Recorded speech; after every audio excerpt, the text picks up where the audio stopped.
హల్లెలూయా, హల్లెలూయా. Christmas యొక్క సందేశం. Chris అంటే క్రీస్తు, మస్ అంటే పుట్టినరోజు. పుట్టినరోజు జరుపుకునే పండుగని క్రిస్మస్ పండుగ అంటున్నాం.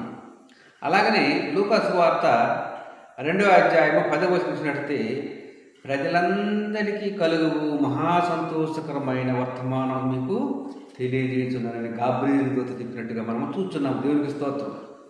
ప్రజలందరికీ అంటే కుల మత భేదాలు ఏదీ లేకుండా అందరికీ తెలియనట్టుగా మనము చూస్తున్నాం. కనుక ఈ శుభవర్తమానాన్ని మనము అందరికీ ప్రకటించే వారముగా ఉండాలి. లోకరక్షకుడు ఈ లోకానికి వచ్చాడు.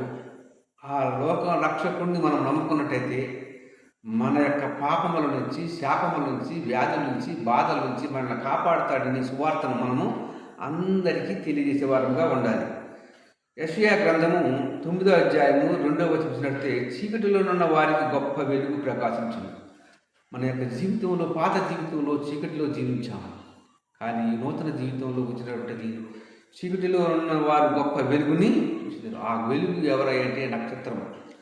ఆ నక్షత్రము ఆ యొక్క పశువుల పాక ఇంటి మీద కూర్చున్నప్పుడు ఆ నక్షత్రాన్ని చూసి వారు సంతోషించినట్టుగా మనము చూస్తున్నాము. దేవునికి స్తోత్రం. కనుక ఈ లోకానికి ప్రభు ఎందుకు వచ్చాడంటే, లూకా సువార్త 19వ అధ్యాయం 10వ చూసినట్టయితే, నశించిన దానిని వెతికి రక్షించడానికి లోకానికి వచ్చింది. నశించిన దాన్ని, నశించిపోయేది ఏంటి, వెతికేది ఎవరిని, రక్షించేది ఎవరినంటే నశించిపోయే అనేక ఆత్మలను రక్షించాలని ప్రభు ఆ పరలోకాన్ని విడిచిపెట్టి నీ కొరకు, నా కొరకు ఆ పశువుల శాలలో ఆయన జన్మించినట్టుగా మనము చూస్తున్నాం.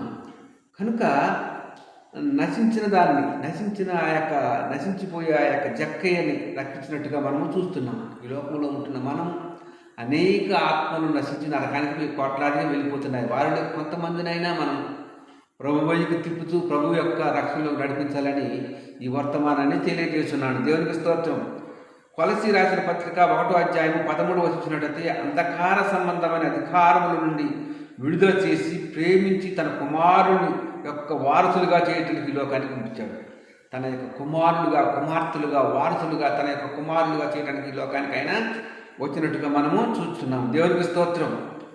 కనుక ఈ లోకంలో మనము అంధకార సంబంధమైన అధికారములను విడుదల చేసి, చీకటి సంబంధమైన ఆ క్రియల నుంచి మనల్ని విడుదల చేసి, తన యొక్క కుమారుడుగా మనల్ని విడుదల చేసి ప్రేమించి తన కుమారుని యొక్క వారసునిగా చేయటానికి ఈ లోకానికి వచ్చాడు. ప్రభు తన యొక్క కుమారుడుగా, కుమార్తెగా చేయటానికి ఈ లోకానికి వచ్చాడు. తన్ని అందరు అంగీకరించారో వారందరూ కూడా దేవుని కుమారుడు, కుమార్తెలు అవుటకు అధికారాన్ని ఇచ్చాడు. కనుక ఈ అధికారం ద్వారాగా ఎవరైతే కుమారులు, కుమార్తెలుగా ఆయనకు కుమారులు, కుమార్తెలుగా ఉంటారో వారే పరలోకానికి వారసులు. కనుక మనము ఆ పరలోక రాజ్యంలో ప్రవేశించాలంటే ఆయన యొక్క రక్షణ మనకి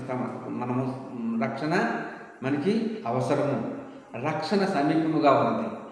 కనుక మనం ఇదే అనుకూల సమయము, ఇదే రక్షణ దినము. కనుక మనం ప్రభువును ఆ యొక్క రక్షణ పొందుకున్న మనం అనేకులను రక్షించాలని ప్రయాసపడుతున్నాం. కనుక ఈ కొద్ది మాటలు ముగిస్తున్నాను. క్రిస్టోఫర్ 810 ఛానల్ సబ్స్క్రైబ్ చేసుకుని కోరుతున్నాము. ఆమేన్.